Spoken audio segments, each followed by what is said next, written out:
With the Cadillac F1 team having confirmed their lineup for 2026, Valtteri Bottas and Sergio Perez are gearing up to return to the sport and pre-season testing in January next year. Cadillac will be joining the grid as F1's 11th team, and getting ready to compete in the sport is no easy feat. While they have assembled a team of experienced engineers, getting everyone to click at first time of asking and produce a competitive car is going to be all but impossible. Obviously, that doesn't mean they can't pull it off. With the brand new regulations, anyone could find something the rest of the grid hasn't and surprise everyone with their performance. Still, there is a lot to prepare for, and to get ready, Cadillac will be taking to the track this weekend for the very first time. Today, I'll check out Checo's return to F1 this weekend and what is going on with Cadillac's preparations, so don't go anywhere. Cadillac have signed Grand Prix winners Sergio Perez and Valtteri Bottas to be their drivers when the team joins the Formula One grid for the first time in 2026. The American squad, who are backed by General Motors and will be led by former Mauritius sporting director Graham Loden, will become the sport's 11th team next season. Cadillac have opted for experience with their lineup, signing Sergio Checo Perez and Mercedes reserve Valtteri Bottas, who boast 527 Grand Prix starts and 16 Grand Prix wins between them, both on multi-year deals. It is a remarkable return for the veteran duo, both 35, after they lost their respective F1 race seats at the end of last season.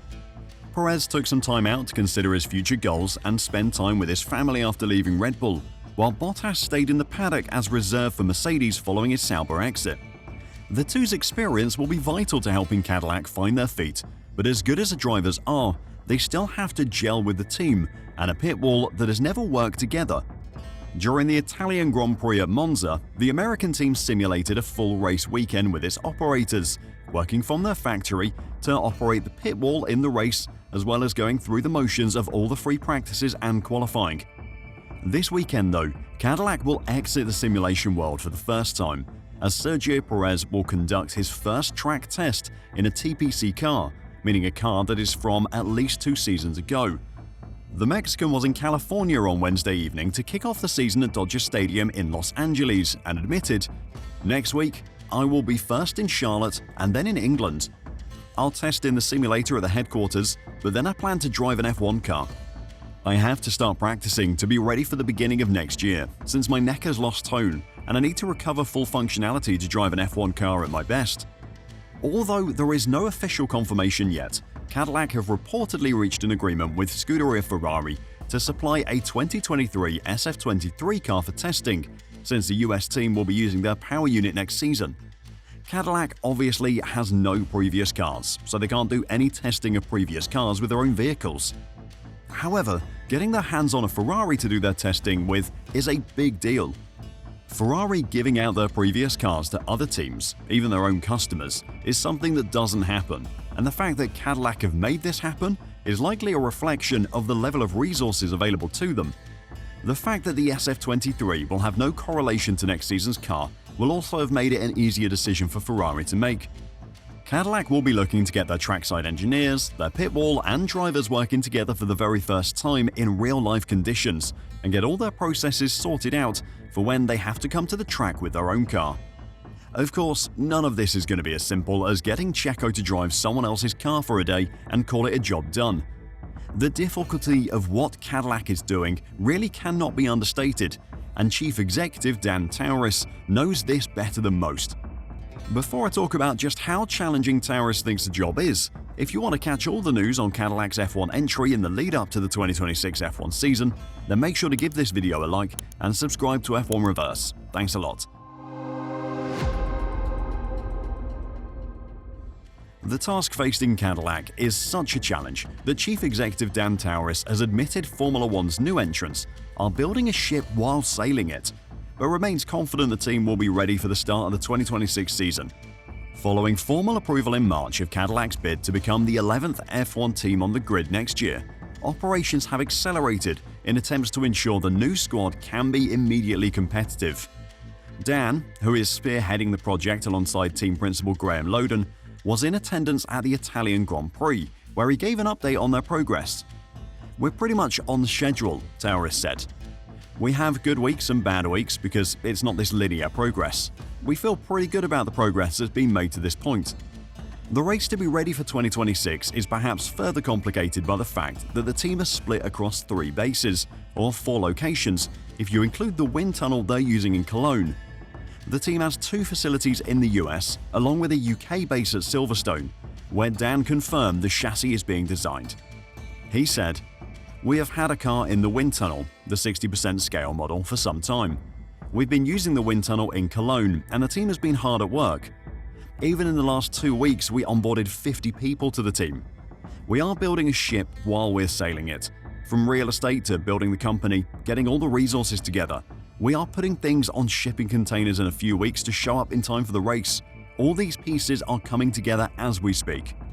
Of course, building a company and the real estate needed for it to work from takes a lot of time.